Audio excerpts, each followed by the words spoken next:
to take up time and they're not to cost money. What we are trying to do is identify resources, assess the effects to those resources, and then if there are adverse effects, to resolve those effects to resources. And during all of this, it is hugely important to consider public input. That's my favorite part about what we do. So does an adverse effect to historic properties stop construction? Honestly, they rarely stop projects.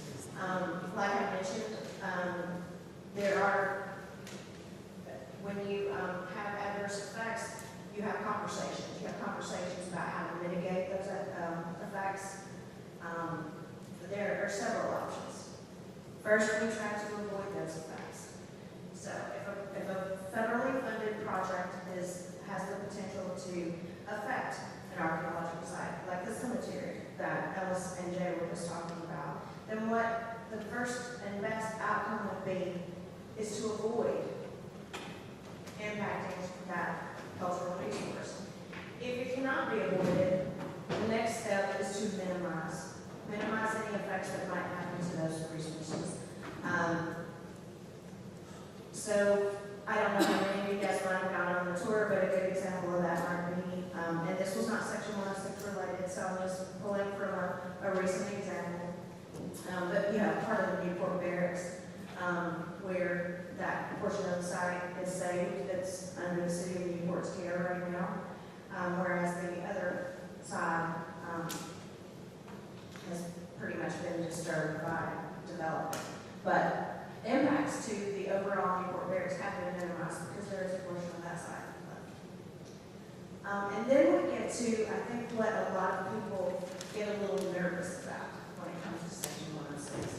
So if you're having conversations with your federal agency, with TIPO, with consultant parties, and you have not been able to avoid adverse effects or minimize adverse effects, then you have to mitigate those adverse effects. Does that mean that this is going to stop your project? It does not mean it's going to stop your project. It means that you need to have a deeper conversation. You need to have all the people at the table that have a stake in the interest of the property or the project that you're talking about.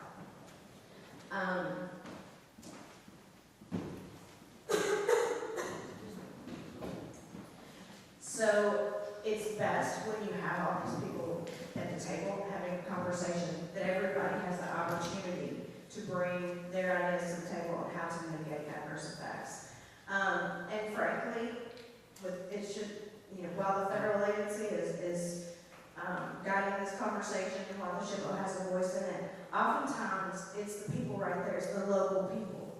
It's your certified local governments, it's your magistrates, it's your historic preservation officers. These folks know what their local resources are, they know what's important to their community. So when you get to looking at mitigating adverse effects, you want to hear from those people. And those people can bring a lot of good evidence to the table. So what does the 106 process look like? So it's back to the basics. What do you need to provide? What information is needed to be gathered to have a Section 106 review go seamlessly and simply? And it's basic information about a project. We're going to need photos of the project area. We need a site map showing the project area. We need a brief project description so we know what the project being proposed is about. And when it's available, we need information on prior land use in that area.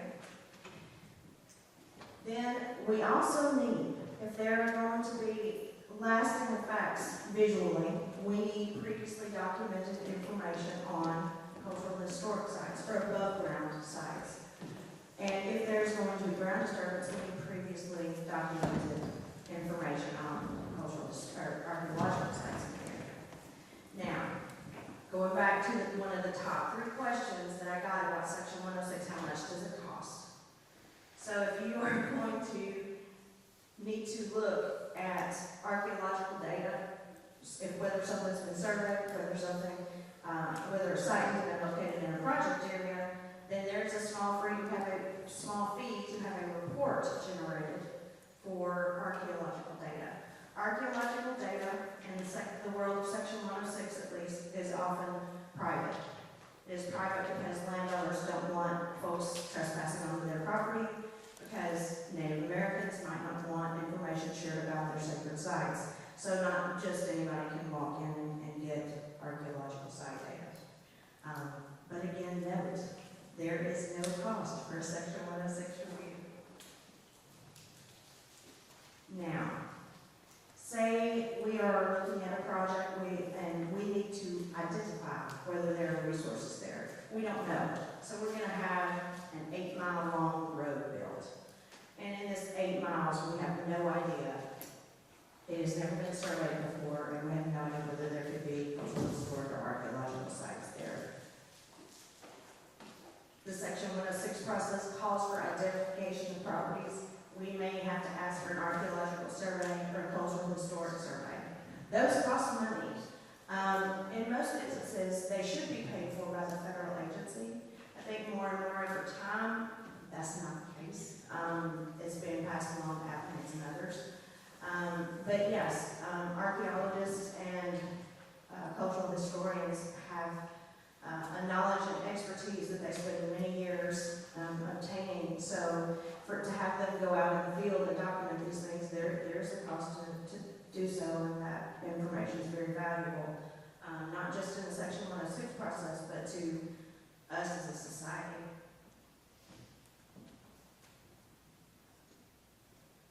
So I think that the Section 106 process, the best outcome when it comes to progress and preservation is a balance. We can't save everything. The process of Section 106, the goal of Section 106 is not indeed to save everything. But what we do is look at, okay, here's a project that we're going to do. Let's imagine sidewalk construction. How much would the construction of a sidewalk, how much could it tear up, archaeologically speaking, versus the development of a ginormous area downtown? So if you've got a vast development where you're building an entire city block versus sidewalk construction, then the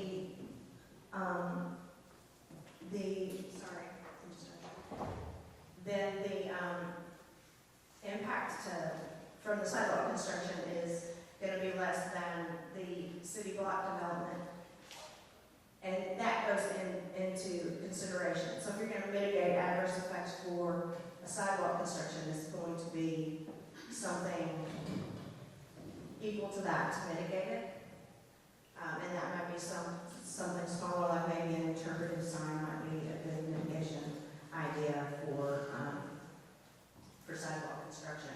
If you've got downtown development coming in for Section 106, then, and you'll get to learn more about that in our next presentation on Mink Terrace, but if you have something of that magnitude coming in, there could be a lot of adverse effects and a lot of opportunities.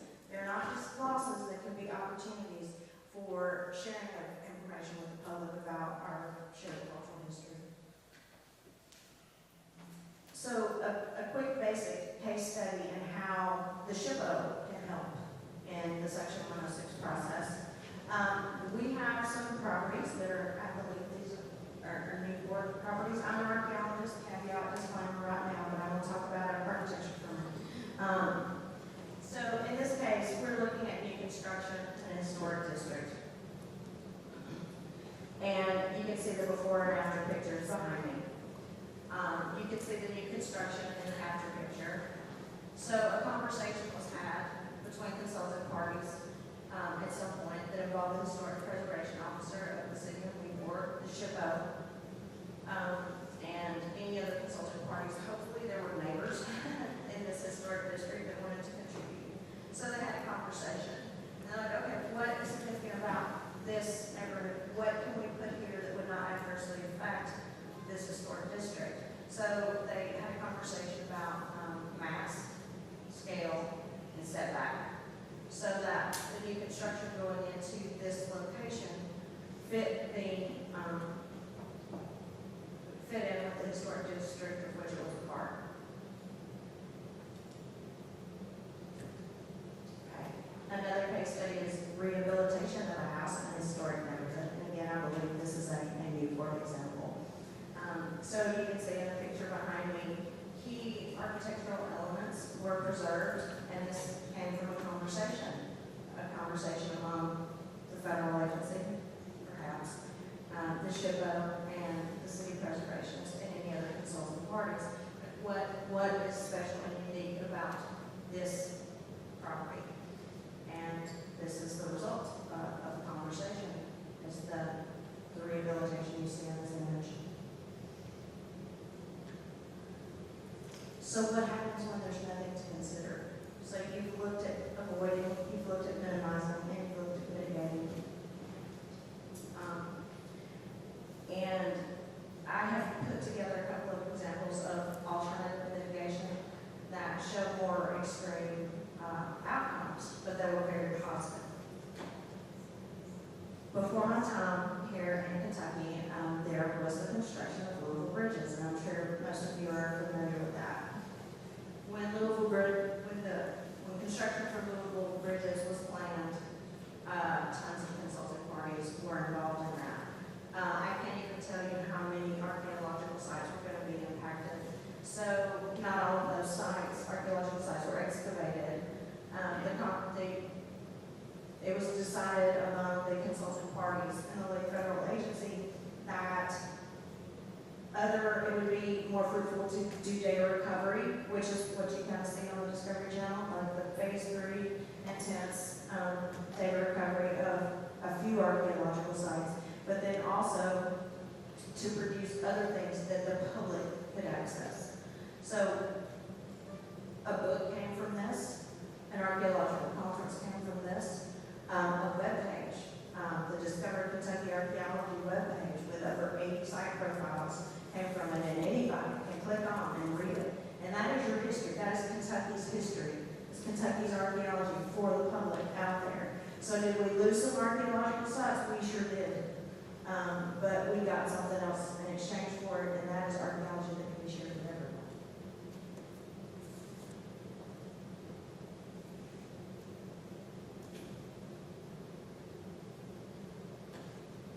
If you have not looked at it, I believe that some, if not all, of the topics that Patty and Ellis shared with you, those sites are on the Discover Kentucky Archaeology webpage. It was put together by Kentucky Archaeological Survey with the Kentucky Transportation Cabinet at the helm and input from the SHPO. It's really amazing, and I encourage all of you to check it out.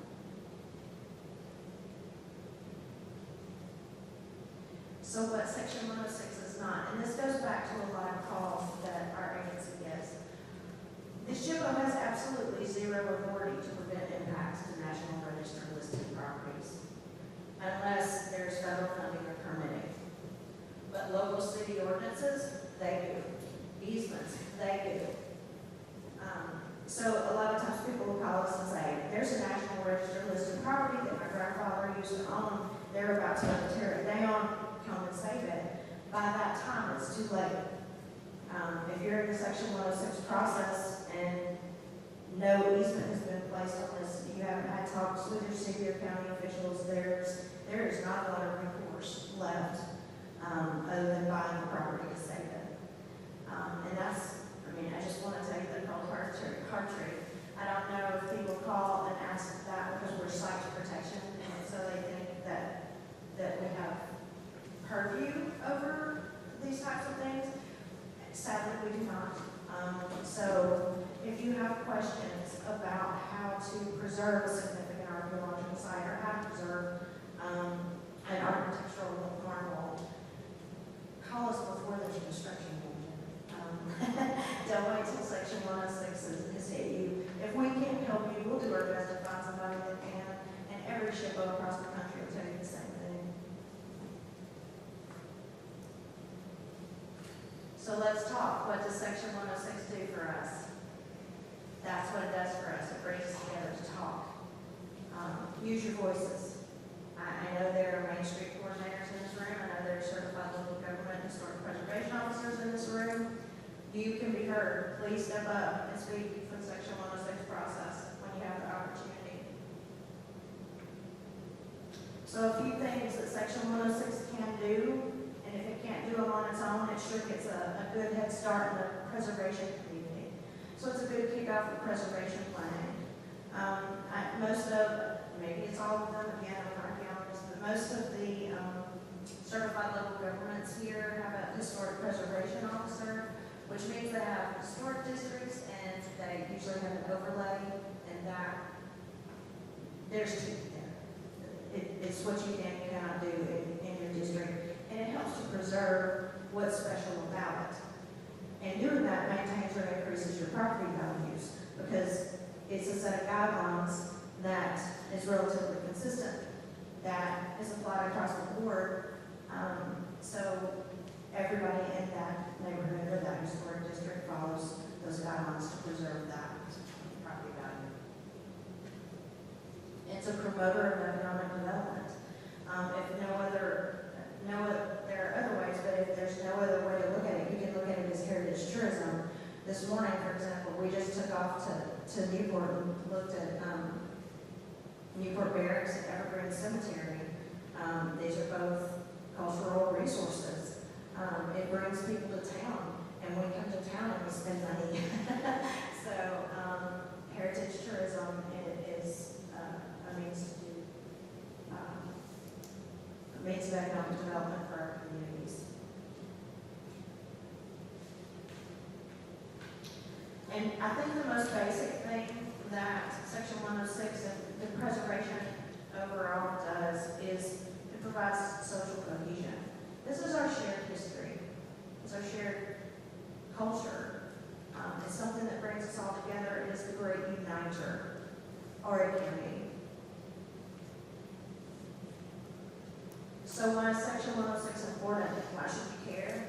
This process gives a voice to the people interested in preservation and development concerns of their communities.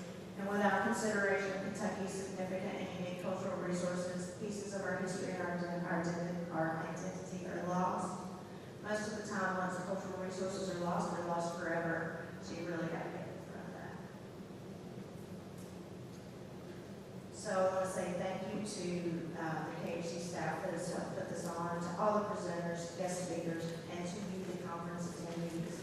And with that, I would like to turn the mic over to my colleague from the Office of State Archaeology and our state archaeologist, Dr. Phil Mink.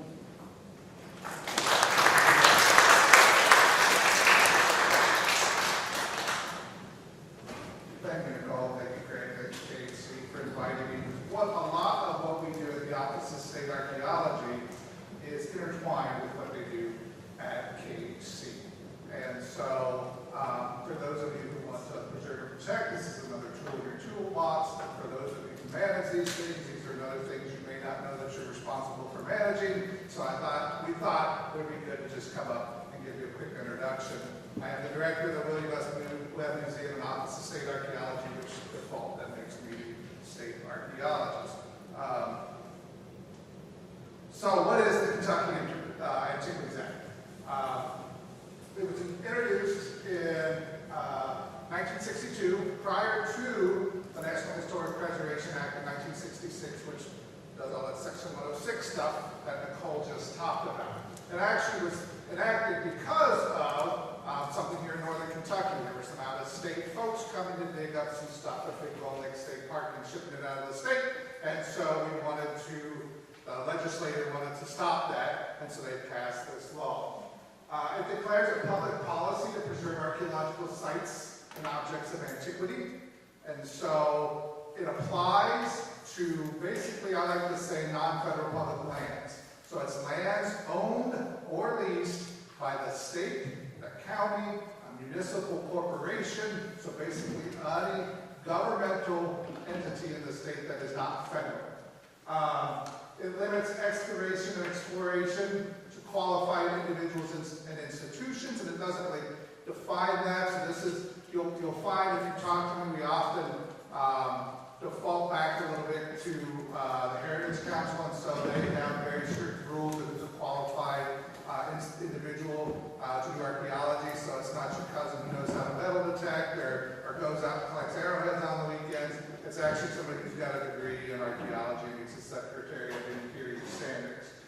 And same with institutions. We want the institutions to meet federal curation standards, that they can basically hold these artifacts in perpetuity forever, and also maintain that they are property of the Commonwealth, because anything dug up from the state is property of the Commonwealth. And it empowers, in this case, because there was no SHPO's office at the time, those hadn't been established, the University of Kentucky Department of Anthropology was the entity that was doing most archaeology in the state at that time. And so it's been pushed there, who has given it to us there at the museum to oversee. The law protects, basically, as I said, anything on these public lands, archaeological sites, so locations with artifacts of historic or prehistoric activities, so mounds, graves, campsites, barracks, and artifacts. Now, there's some leeway there. There are sites all over. As an archaeologist, any place that people conducted human behavior, we're going to find artifacts and things like that. Not all of those are significant. You're not going to be responsible for protecting a place where maybe they just were quickly sharpening tools and you have a handful of plates from the Antiquities Act standpoint. So you need to work with us, and that's what we often tell people. If you go in major ground disturbance, this is the thing you should contact us. As you'll see in a bit, we have quite a few sites recorded in the state, and you may or may not know exist. And you may know some that exist that we don't know, because they haven't always been reported to us. So basically, this prohibits excavation and removing archaeological material on these public lands, or the willful damage or defacement of archaeological sites or objects. And so,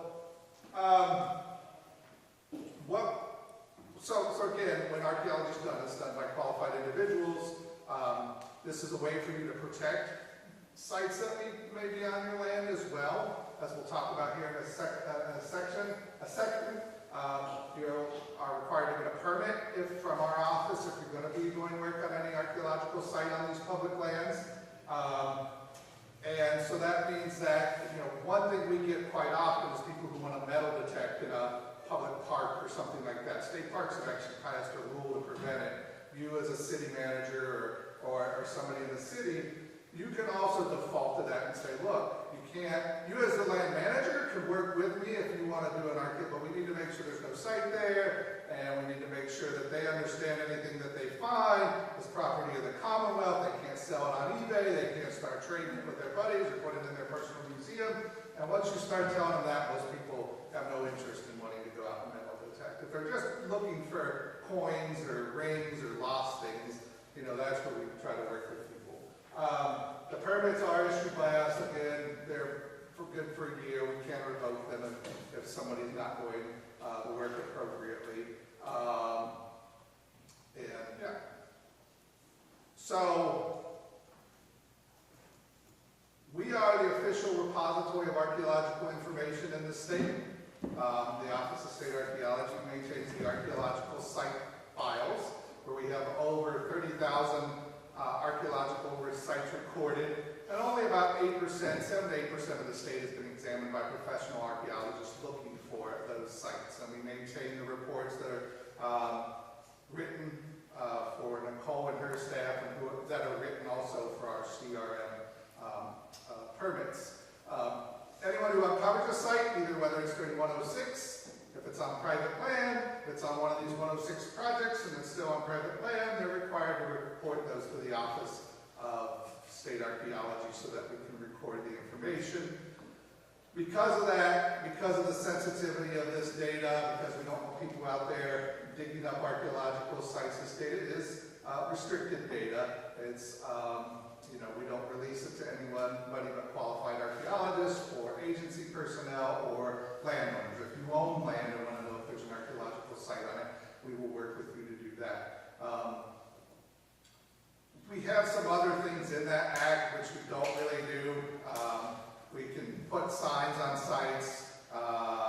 We could enter into agreements to help protect landowners. We can even acquire land. If you came to me and said, I have a site with the university, take that off my hands. We have a very interesting conversation with the university lawyers, and I am not sure how that would go, because I don't think they really want more sites to do. But that is written into the law and something I could potentially pursue, not that I want to. So don't come to me with a site that you want to give me. I'll send you the archaeological conservators to or somebody else. So the legal consequences. It's a Class D felony. Basically meaning that, and this was designed more for if you have somebody out metal detecting or digging on a site where we can seize that metal detector, we can seize the equipment, the backhoe, whatever they were using. For entities like larger cities and things like that, what you're basically doing, I can tell people, is you're exposing yourself to lawsuits. If somebody opposes your project and you violated that act, they're probably going to come after you with a lawsuit. You can call me. I'm going to tell you probably call your local sheriff, call your local judge executive, because it's not like, Nicole and I get these comments where people want us often to come out guns a-blazing like I have a badge and I can stop people from doing what they're doing, and all I can say is I don't have that. I don't have executive policing powers. I don't have judicial powers. My power is simply to say, hey, that's against the law. I'll be glad to testify against that, but there are limits to what this power is. And I hate to tell people that, but this is hopefully a friendly audience of historic preservation people, and I don't want to set your expectations up that you're going to call me and I'm going to stop something. I will let your city managers, your mayors, your representatives, whatever, know that there is this law, and under this law, this is what you should be doing to protect that site. There's also something that Nicole and I are tasked with, which is the Cave Protection Act. This was enacted in '88, and it not only covers archaeological stuff, it's supposed to protect all caves. So prevents people from removing speleothems, so stalagmites, messing with cave life, messing with archaeological sites and historic artifacts there. Again, we have a permit. The difference on this permit is that we manage that with Nicole, both the Heritage Council and KHC has that to do that. It applies, but most people don't realize. So the Antiquities Act only applies to these non-federal public lands. The Cave Protection Act protects caves throughout the Commonwealth. Doesn't matter if it's private land or public land. If you've got a cave, it's protected by this act. It's a Class A or B misdemeanor. You can't sell the speleothems, and it also gives some protection to people who are allowing people into their caves, that they don't have some liability on that. What am I missing here? I'm trying to think. There was something running through my head that I wanted to talk about with this stuff. But again, as I said, us and KHCB and Mink, you're often going to deal with us. We will often, if there's a federal nexus, a federal hook, and it's on your state lands or your city lands, we will most likely defer to the Heritage Council. We may ask to be a consulting party or want to be involved in that regards. But in most cases, we defer to them. So if you're going through them, then and they require you to do archaeology, your consultant will have to get a permit from me. But other than that, you do site checks and stuff with us with that. But that's it. The other thing we do is that if it doesn't necessarily have a federal nexus yet, and we say, well, there's a site there, and you probably should do some archaeology there. You should either avoid it. Our strategy first is going to be avoid, and we can't avoid. You're going to have to probably mitigate and do some testing or something. But when you do that, I'm almost always going to ask you to do it towards the KHC standards that they require for Section 106, so that later down the road, if you do decide to get some federal money or need a federal permit, you've done something that will meet their specifications, and you're not going to get caught having to do something else twice. You'll just have to say, hey, we did this. If it's been 20 years, things may have changed enough. They still may ask you to do a survey, but we try to work together as closely as we can to do those type of things. So, so in short, that's the Antiquities Act. Something probably some of you know about here. I know a couple of you do. Jay back there knows about it. But most other people don't know. We often find ourselves just educating people about the fact that there is this Antiquities Act. It does protect our archaeological sites on your county, city, whatever, and state lands. And so it's just another tool to help preserve these, and we're another group that you can work with. And we're, of course, obviously a source of information if you want to know about the archaeology, or if there's been any archaeology in your town or county or whatever. We can certainly work with you on knowing about some of that information. If you go in 106, as Nicole said, we'll probably have to charge you a fee to get it, because that's how we keep the whole thing going. And so that's the Antiquities Act. Thanks.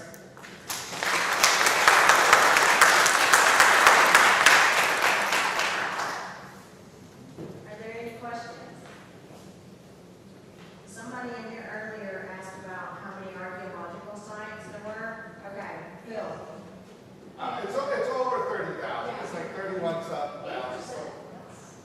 And we've only looked at about 8% of the state. A large part of that is in eastern Kentucky for the coal mines. So, the whole state's been, there's been archaeologists running through the state since the early, well, actually before that, but professionally since the 20s. And some of those early surveys were just county-wide surveys that didn't follow methods. But using the methods that we today as archaeologists would consider appropriate to adequately cover space, it's about 70% of the land mass in the state's been covered.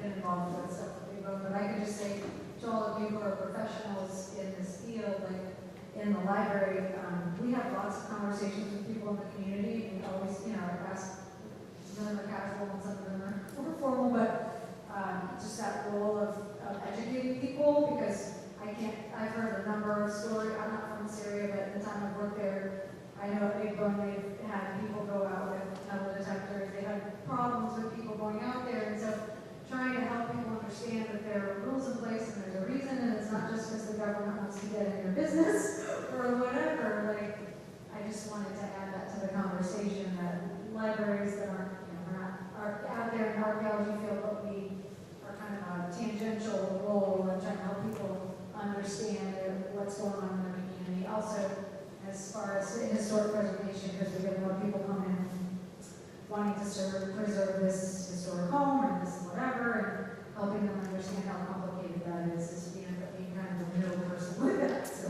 thank you. Sounds like you might need to be a consultant partner. And Big Bone Lick is our newest National Historic Landmark, and one of only 19 sites that are both a National Historic and National Natural Landmark. So, good job, Boone County.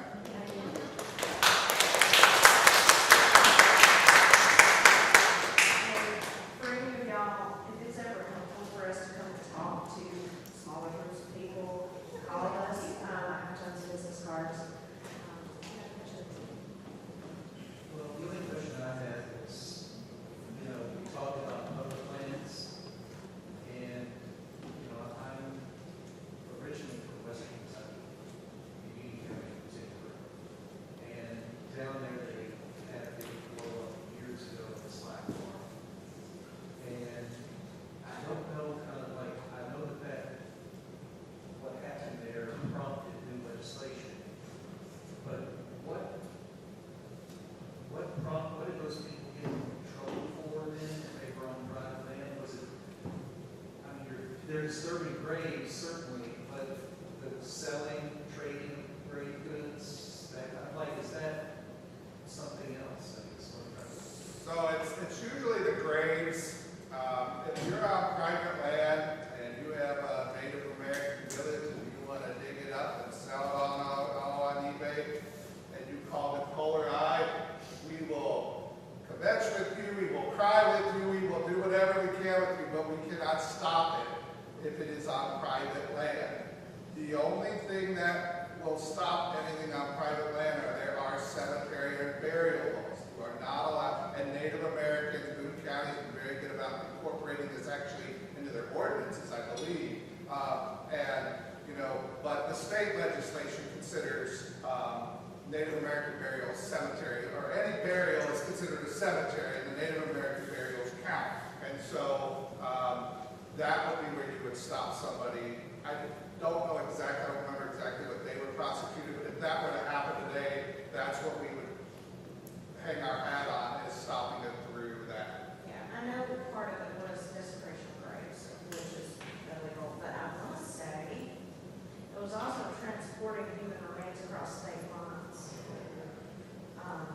So that's also illegal, although I can't. It's just the human remains, that's the only thing. If you call us, that'll be one of the things. And I guess I should state, if you call me and are telling me about this, one of the first things I'm going to do is tell you, have you called your sheriff? Have you called your county attorney?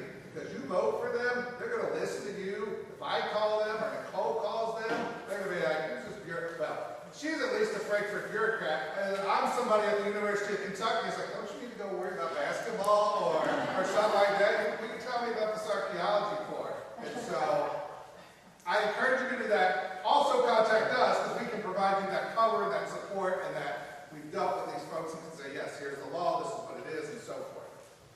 So is one body considered burial ground? I mean, if there's one, say, one known grave, or you discover one, then the thought is the whole general area. Yeah, you need to look. We have so many cemeteries across the state. Nicole and I, this has been kind of our personal, acts that we've been trying to push through, is that there is no actual entity responsible for cemeteries. So we both try to take it on as part of ours. We can record them if our graves over 50 years old. I'll record them as a archaeological site, just so they're in a database. So when they're putting in that new cell tower road, whatever, there's a red flag that throws up that says there's a cemetery there. But yeah, there's so many of these small cemeteries across the state that we just don't, one burial, there could be 20 there. And sometimes you get caught like the Frankfurt Cemetery, we didn't think anything was there, and there are 300 that are underneath roadways and have been there and had stuff built on them for over, almost 200 years or whatever. I was just going to ask about the same thing. When you purchase a property, I guess, I would think that there would be some type of notification that there's a burial ground. I guess not. It's supposed, it is supposed to be listed on these, but I guess at least 50% of the time my experience has been that it is not. But like Phil was saying, oftentimes it's, it might be a small family cemetery and there might not be any information to attach to a deed and the markers are lost. And then there's